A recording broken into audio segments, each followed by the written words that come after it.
We're up to the phrase from the Haggadah that says, Lachma, Anya, Hacha, this year, or now we are here, next year in Jerusalem. So Rashi says, word Hashata means now, but others write, it means this year, not right now. What's the distinction?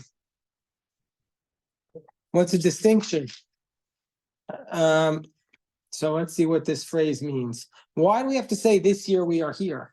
Everybody knows where we are this year. Ashata hacha. By the way, it's a nice greeting. Ashata hacha. This year we are here, next year in Jerusalem. Everybody says next year in Jerusalem, but they forget about this year we are here. So why do we have to say this year we are here or now we are here? Obviously we're here. It's an obvious statement. So let's see what it means. So we have several reasons why at the night of Pesach we say this year we are here, next year in the land of Israel, this year we are slaves, next year we are free. Does anybody here feel like a slave? Most people don't. It says Hashata Avdi, this year we are slaves, next year we are free. Why are we saying this year we are slaves? So we have here 8 explanations for why we say this on Seder night. So we reenact as we are slaves every single year until we get to. So we're reenacting? Okay. Yeah.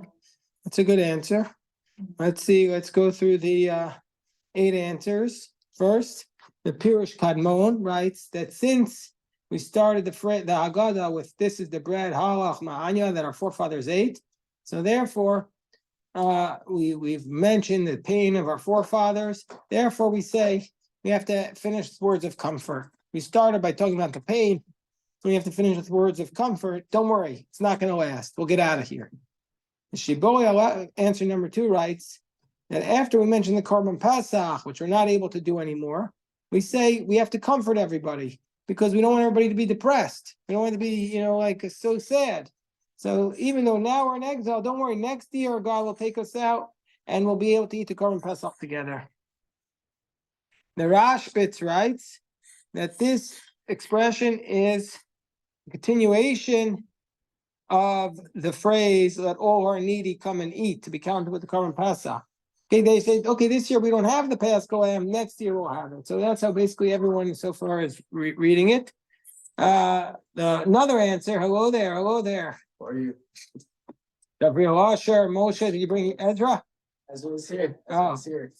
Okay, my eyesight's so bad, it looks like Gabriel Asher. All right. One more time and it's a Pazaka. Yeah, no, he was here this morning. He's got the Chazaka. Gabriel Asher has upped our starkness level. So we're saying, why do we say this phrase, Hashata Hacha, this year we're here, next year we'll be in the land of Israel? So the Budram writes that after we invited a lot of poor people to our table, we have to talk to them and say, okay, we know you don't have any food, you're embarrassed, but don't worry, next year we'll all be together in the land of Israel. And just like you're having a hard time this year, don't worry, we're also having a hard time this year, but next year we'll all be in Jerusalem. So basically we're trying to comfort the poor. So that's already we're seeing in different approaches. It's not just comforting everybody who's sad about our situation, it's comforting the poor specifically. The Rabbi Abraham Hadida, he says that since it says in Psalms we have to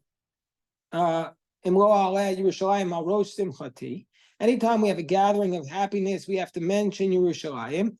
And so therefore we're now so happy. We've gone out from darkness to light.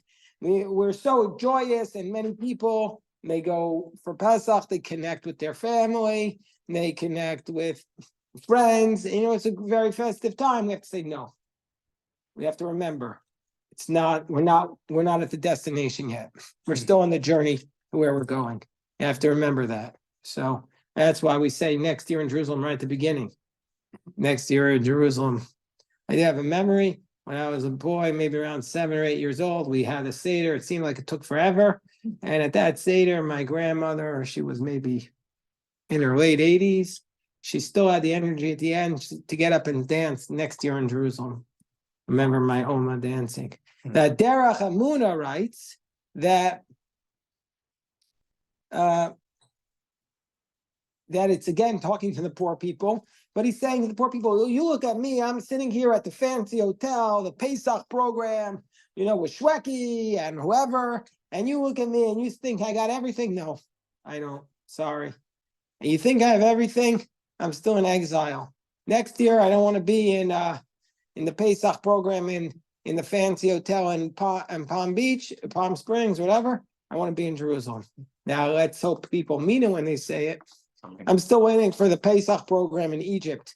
They're going to say, come celebrate an incredible Pesach program in Egypt this year. Because they have it in Dubai, right? They have Pesach programs in Dubai. Is that So- permissible? Yeah, you're allowed to go back to Egypt. You just can't live there. And even living there, Rambam did it. So Yeah, but he Look at didn't around. leave Israel to go there, right? the Yavits, don't worry. I'm sure and I'm not saying this in a joking manner. I'm sure the OU will give a hashkacha to it. It'll be kosher. So I'm not making fun of it, by the way. I actually would be very interested in going to Egypt and seeing all the archaeological information about how our ancestors left Egypt. I just don't think it's the right time to go on Pesach. Of all times, Pesach is the irony is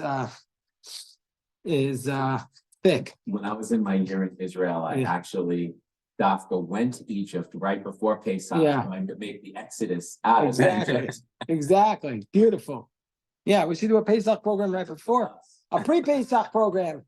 A pre-Pesach program in Egypt. That would be nice. The Yavitz writes, and remember we saw Yavitz yesterday, he gave a credible explanation yesterday when he spoke about where we say Kol Dichfen was for the nations of the world and Kol Ditzrach was for the Jewish people. He said, B'Yavitz, he writes that after we invited the poor people to eat at our table, we say, this year we say, come and partake and we invite them to eat with us. But next year when we'll be redeemed, we can't say that because the Pesach can only be eaten by those who have registered. So this year you can eat like this, but next year you can't. Next year you have to register properly. The Eshel B'Ramah writes, this is the last entry, says, since we're commanded to invite poor people to celebrate at our table, and somebody who appeases the poor person or comforts him is actually more doing an even greater mitzvah than the one who just gives him money. Giving money to poor people is an incredible mitzvah, but actually making the poor person feel good, giving him self-esteem is an even greater mitzvah.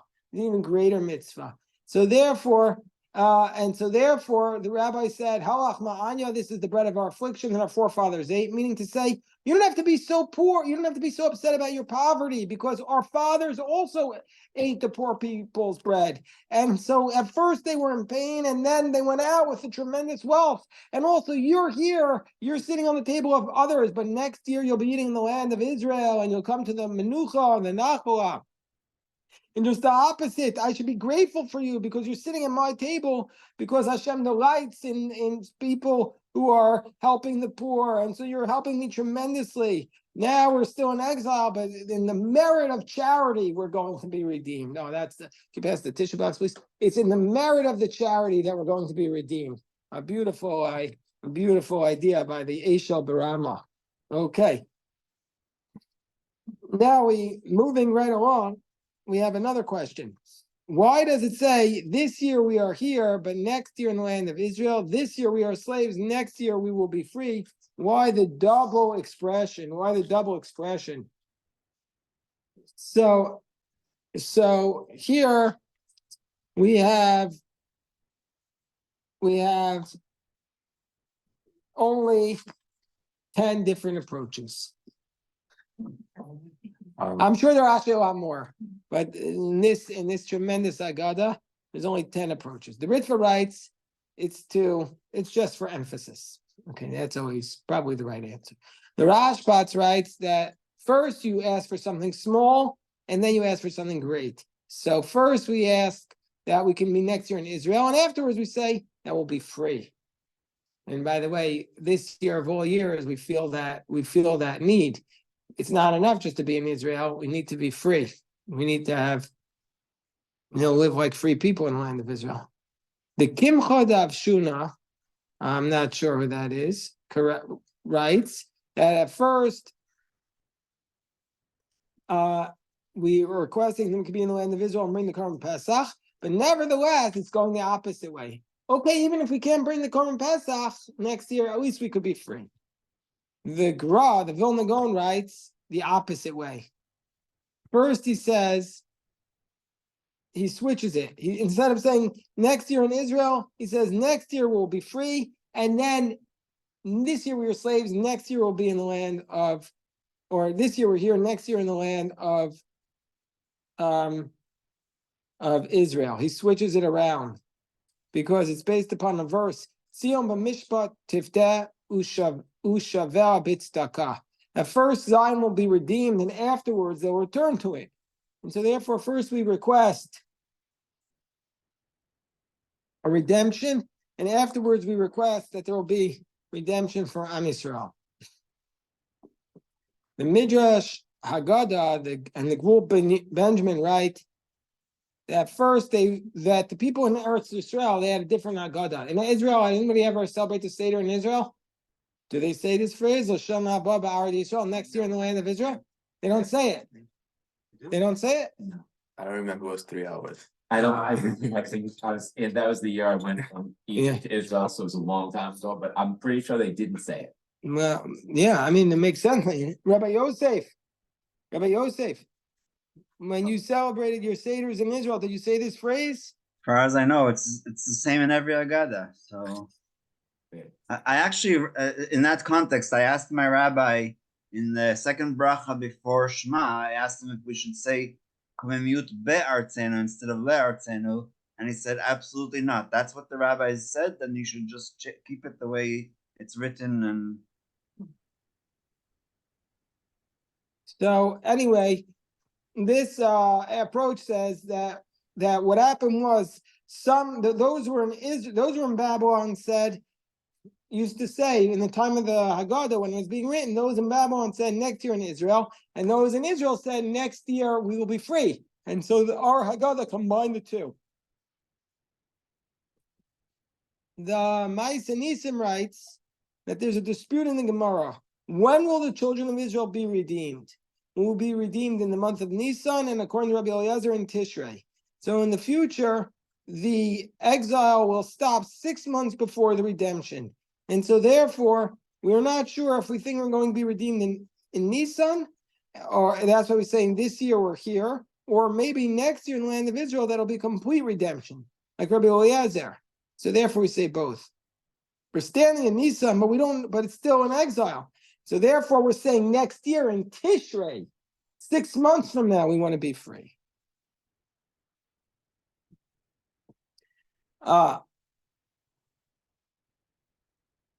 Okay, here's something very powerful, a very important idea. The Binyan Ariel writes as follows. This year we say Hashata Achar. Now we say this year we're here. Just like we merited to invite the poor to eat from our table, so too in the next year in the land of Israel, the poor will come to our table. We're praying that the poor will come to our table in the land of Israel. Because even in the time of the Mashiach, there will still be poor people. And if you're going to be bothered by this, if that's the case, what's the difference between nowadays and the time of the Messiah? Therefore, we say this year we're here, next year we'll be free. Meaning that in the future, we won't have servitude to any other country other than the Jewish people based upon Torah values. Because there's no distinction between that and so therefore there'll be poor people. Also in the future, we'll be inviting poor people to our table. That's what we're praying for.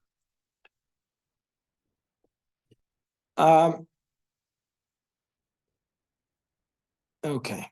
the Torah Finally, says in Parshat Va'etchanan, I think it's Va'etchanan, Ki lo echdal evion mikerav haaretz. Right, that's what they've cited that pasuk here. So evion is not somebody who's like doesn't have money in the bank.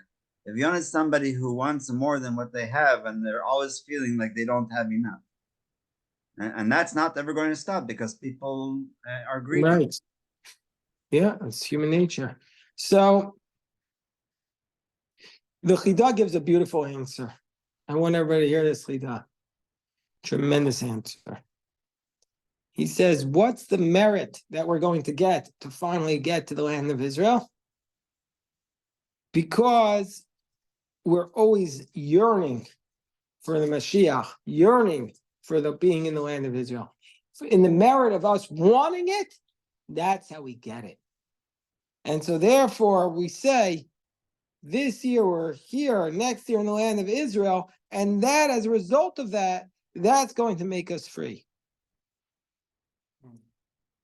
In the merit of the yearning will achieve redemption. That's what the Lubavitcher Rebbe's wife used to say, that the Rebbe doesn't understand why the rest of the world doesn't want Mashiach as much as he wants it. Meaning to say, the Rebbe said, you can't just say the Beis HaMikdash without saying, Oy, b'mheira yibaneh, may it quickly be rebuilt. You have to have this recognition that we are yearning for something missing from our life. If you don't have this recognition that you're yearning for something missing from our life, then there's something very wrong. Okay. Now we ask a question. Why does it start in Aramaic and finish in Hebrew? It says, Ashata Hacha Lashana Abba Ba'arad Yisrael Ashata Avdei. So Lashana Abba B'nei Chorin. Next year will be free. Which is Hebrew. Lashana Abba B'nei Chorin is Hebrew. So why does it move from the Aramaic to the Hebrew? So what's the reason? So the Ravya, you know the Ravya is Rabbi Lezer ben Yoel Halevi, the German Tosafist. He died in the early 13th century, I think.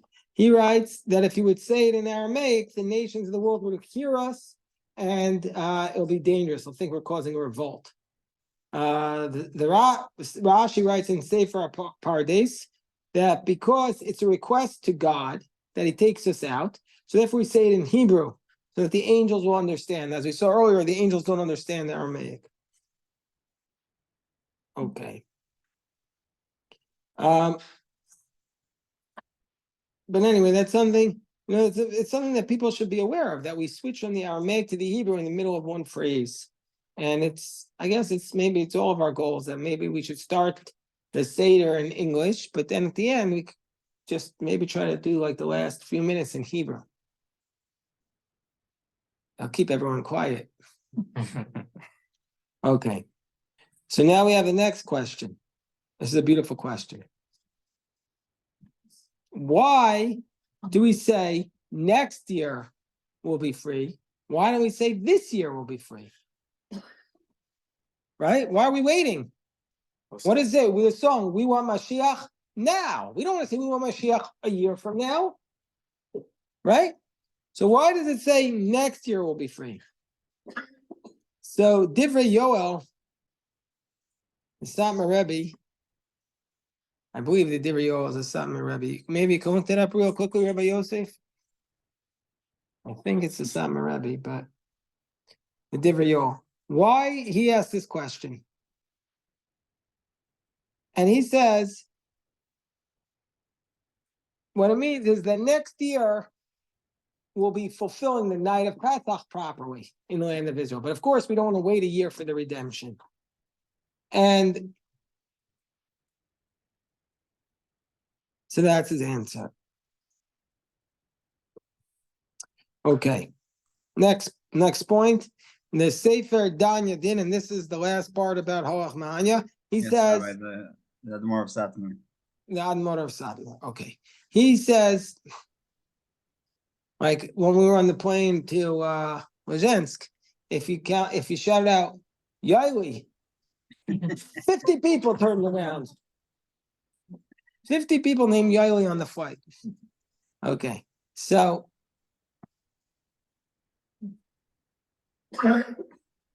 there's now we're going to answer this al derech remez, like mystical or kabbalistic or poetic. So the Sefer Anya Din explains Lachma Anya. This is Lachma shel Torah. That the bread of the Torah needs Anya. Meaning to say, if you want to keep the words of the Torah properly, you have to do it through afflicting yourself. Pas b'melach tochal. A tzaddik eats just bread dipped in salt. This is, I told you about this phrase. I must have told you the story when I came back about Rabbi Melech. Can I tell you about it, Rabbi Melech? I must have told you this, that he, I jokingly asked the guy in front of me, would Rabbi Melech be sitting in economy premium? So Rabbi Melech was a mesagev. He afflicted himself. So that's what it says. Halachma, the bread of the Torah, is ba'anya, is through affliction. Diakalu avasana, and that's what our forefathers, that's how you used to live in the earlier generations. Ba'ara de Mitzrayim, that they were mitzayrim atzmam, they were afflicting themselves, and they just had just enough, and they didn't request extra. Also, we'll say, kol dichvin, whoever is making themselves hungry and they just need a little bit, let them come and eat the bread of the Torah. But whoever needs, meaning to say, whoever makes their needs the main thing, then such a person, Torah mate'eleh, what's he going to do with the Torah? Yesev yifsach. So therefore, we have to say that such a person should come and learn, as it says, v'yifsechu al mizbeach. Okay, so this is just like a drash that they were saying.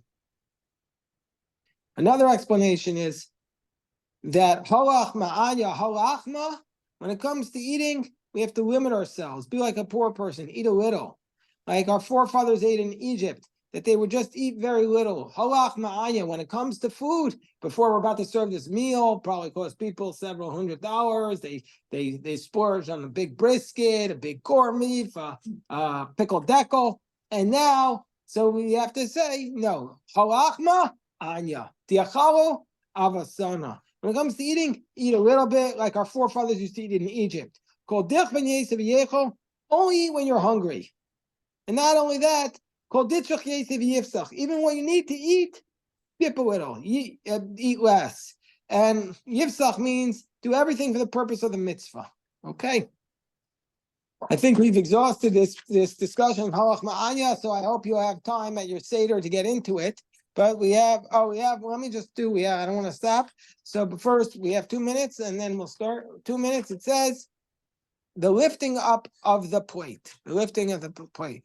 In Gemara Pesachim says, why do we lift up the table before we start? Then after we do halachma anya, we lift up the seder plate. Wait, how does it say here?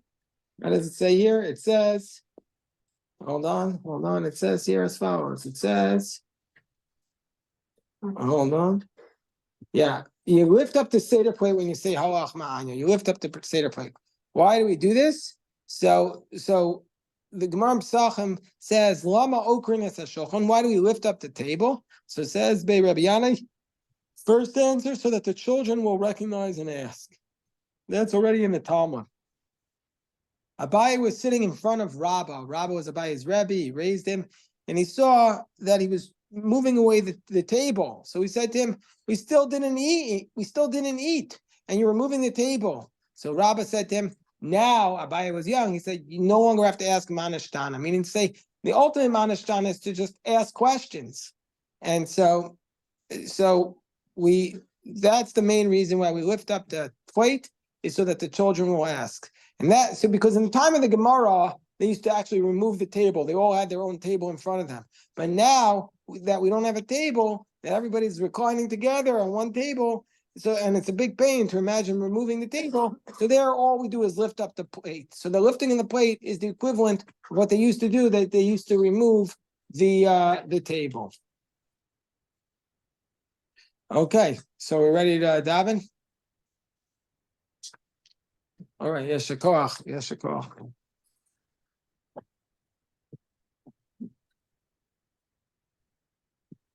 Also,